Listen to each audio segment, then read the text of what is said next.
वंदे मातरम। सभी किसान बंधुओं को 73वें गणतंत्रता दिवस की हार्दिक शुभकामनाएं एवं हम 26 जनवरी को भारत माता पूजन दिवस के रूप में भी मनाते हैं। आज संपूर्ण देश में भारतीय किसान संघ की जहाँ जहाँ ग्राम इकाइयाँ गठित है उन सभी स्थानों पर भारतीय किसान संघ के द्वारा भारत माता पूजन का कार्यक्रम मनाया जा रहा है। तो इस विषय में मैं अपने गौरवमयी राष्ट्र की, अपने गौरवमयी इतिहास पर हम आज चर्चा करेंगे। भारत का भारत से परिचय। अखंड भारत के खंडन का इतिहास 150 वर्षों से भारत के खंडन से बने 9 नए देश, संभवतः कोई भी पुस्तक ग्रंथ होगी जिसमें ये वर्णन मिलता हो कि इन आक्रमणकारियों ने अफगानिस्तान, जिसको म्यांमार भी बोलते हैं, श्रीलंका, सिंहल द्वीप, नेपाल, तिब्बत, त्रिविष्टप, जिसका संस्कृत नाम त्रिविष्टप है, भूटान, पाकिस्तान, मालदीव या बांग्लादेश पर आक्रमण किया। यहाँ एक प्रश्न खड़ा होता है कि ये भूप्रदेश कब कैसे गुलाम हुए और स्वतंत्र हुए। प्राय पाकिस्तान व बांग्लादेश निर्माण का इतिहास तो सभी जानते हैं, शेष इतिहास मिलता तो है परंतु चर्चित नहीं है।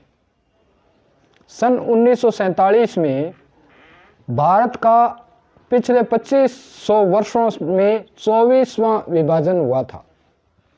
संपूर्ण पृथ्वी का जब जल और थल इन दो तत्वों में वर्गीकरण करते हैं तब 7 द्वीप एवं महासमुद्र माने जाते हैं। इसमें प्राचीन नाम जम्बू द्वीप, जिसे आज एशिया द्वीप कहते हैं, तथा इंदु सरोवरम, जिसे आज हिंद महासागर कहते हैं, के निवासी हैं।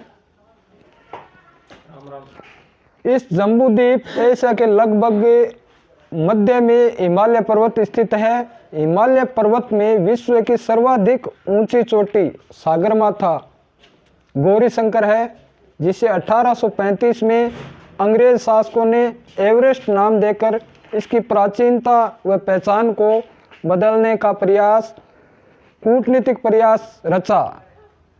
हम पृथ्वी पर जिस भूभाग अथवा राष्ट्र के निवासी हैं उस भूभाग का वर्णन अग्नि, वायु एवं विष्णु पुराण में लगभग समानार्थी श्लोक के रूप में है। उत्तरम यत समुद्रस्य हिमाद्रश्च देव दक्षिणम व्रस्तदम भारतम नामम भारती यत्र संतति, अर्थात हिंद महासागर के उत्तर में तथा हिमालय पर्वत के दक्षिण में जो भूभाग है उसे भारत कहते हैं और वहाँ के समाज को भी भारतीय या भारतीय के नाम से पहचानते हैं। वर्तमान में भारत के निवासियों का पिछले सैकड़ों हजारों वर्षों से हिंदू नाम भी प्रचलित है और हिंदुओं के देश को हिंदुस्तान कहते हैं। विश्व के अनेक देश इसे हिंद या नागरिक को हिंदी या हिंदुस्तानी भी कहते हैं। बृहस्पति आगमन में इसके लिए निम्न श्लोक उपलब्ध है। हिमालय समारभ्य यावद इंदु सरोवरम तदम देव निर्मित देशम हिंदुस्तान से प्रचस्कते, अर्थात हिमालय से लेकर इंदु यानी हिंद महासागर तक देव पुरुषों द्वारा निर्मित इस भूगोल को हिंदुस्तान कहते हैं। इन सब बातों से यह निश्चित हो जाता है कि भारतवर्ष और हिंदुस्तान एक ही देश के नाम है।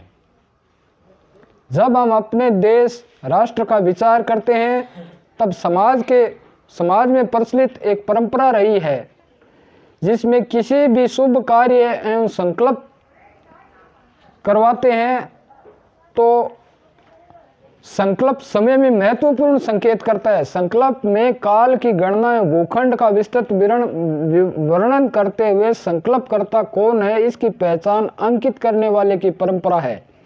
उसके अनुसार संकल्प में भूखंड की चर्चा करते हुए बोलते हैं यानी दोहराते हैं कि जम्बू द्वीपे भारत खंडे, ये शब्द प्रयोग होता है। संपूर्ण साहित्य में हमारे राष्ट्र की सीमाओं का उत्तर में हिमालय एवं दक्षिण में हिंद महासागर का वर्णन है, परंतु पूर्व और पश्चिम का स्पष्ट वर्णन नहीं है।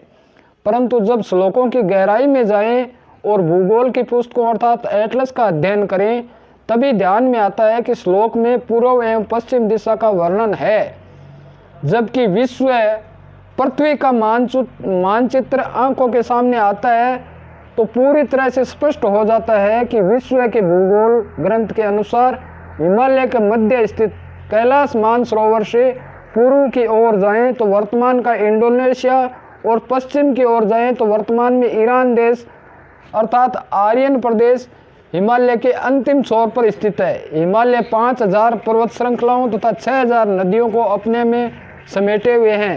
इसी प्रकार विश्व के सभी भूगोल ग्रंथ एटलस के अनुसार जब हम श्रीलंका यानी सिंगल द्वीप अथवा सिलोन या कन्याकुमारी से पूर्व व पश्चिम की ओर प्रस्थान करेंगे या दृष्टि डालेंगे तो हिंद महासागर यानी इंडो महासागर, इंडोनेशिया अथवा वह आर्यन यानी ईरान तक ही है। इस मिलन बिंदुओं के पश्चात ही दोनों ओर महासागर का नाम बदलता है। इस प्रकार से हिमालय, हिंद महासागर, आर्यन यानी ईरान व इंडोनेशिया के बीच के संपूर्ण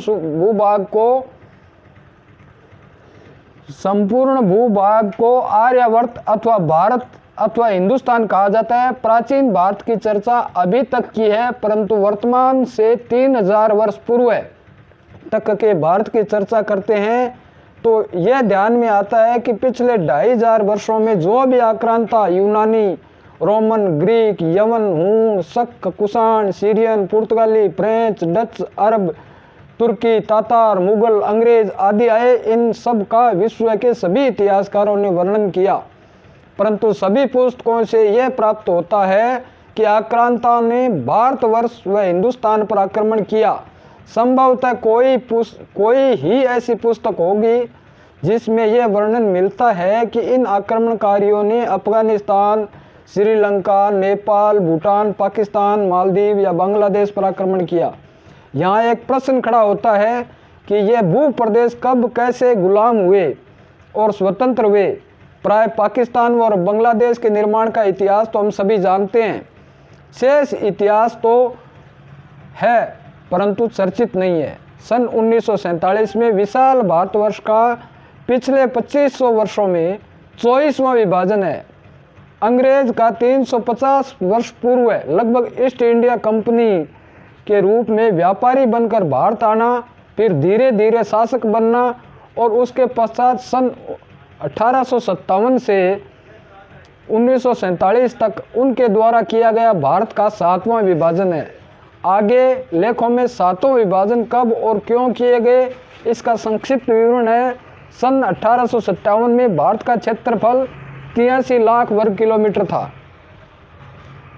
पड़ोसी 9 देशों का क्षेत्रफल 50 लाख वर्ग किलोमीटर बनता है।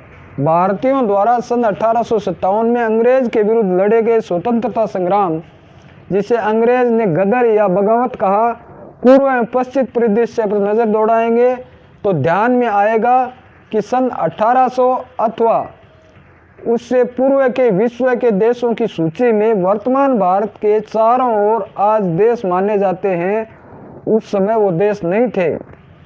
इनमें स्वतंत्र राज सत्ताएं थी, परंतु सांस्कृतिक रूप से सभी भारतवर्ष के रूप में एक थे और एक दूसरे के देश में आवागमन, व्यापार, तीर्थ, दर्शन, रिश्ते, पर्यटन आदि पूर्ण रूप से बेरोक टोक होता था। इन राज्यों के विद्वान व लेखकों ने जो भी लिखा वह विदेशी यात्रियों के ने लिखा ऐसा माना जाता है। इन सभी राज्यों की भाषाएं, बोलियां में अधिकांश शब्द संस्कृत के ही है।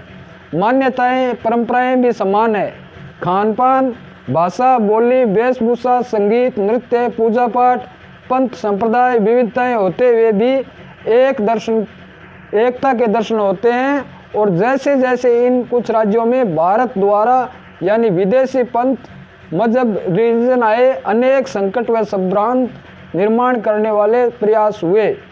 सन 1857 के स्वतंत्रता संग्राम से पूर्व मार्क्स अर्थात अर्थ प्रधान परंतु आक्रामक हिंसक विचार के रूप में मार्क्सवाद, जिसे लेनिनवाद, माओवाद या साम्यवाद, कम्युनिज्म के शब्दों में पहचाना जाता है, ये अपने पांव अनेक देशों में पसार चुका था। वर्तमान रूस जो चीन अपने चारों ओर अनेक छोटे छोटे राज्यों को अपने में समाहित करते हुए जा रहे थे, ये कम्युनिज्म के सबसे बड़े शक्तिशाली देश पहचाने जाते हैं। ये दोनों रूस और चीन विस्तारवादी और साम्राज्यवादी मानसिकता वाले देश हैं। अंग्रेजों का भी उस समय लगभग आधी दुनिया पर राज्य माना जाता था। उसकी साम्राज्यवादी, विस्तारवादी, हिंसक व कुटिलता स्वरूप सामने थी। अफगानिस्तान सन 1834 में के प्रारंभ में 26 मई 1876 को रूसी व ब्रिटिश शासकों द्वारा भारत के बीच में गंडात्मक संधि के रूप में निर्णय हुआ और अफगानिस्तान नाम से एक बफर स्टेट अर्थात राजनीतिक देश के दोनों ताकतों के बीच स्थापित किया गया।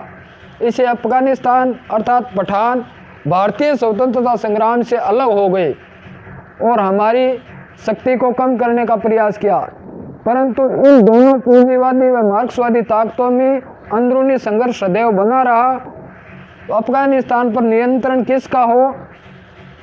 तो अफगानिस्तान शैव व प्रकृति पूजक मत से बौद्ध मतावलंबी, फिर विदेशी पंथ इस्लाम मतावलंबी हो चुका था। बादशाह शाहजहां, शेरशाह सूरी, महाराजा रणजीत सिंह के शासनकाल में राज्य में कंगार, गंधार आदि स्पष्ट वर्णन मिलता है। तो हम भारत माता पूजन के विशेष कार्यक्रम में हमारी जो महत्वपूर्ण हमारा जो अखंड भारत है उसके दर्शन के विशेष में चर्चा की। धन्यवाद। जय श्री राम।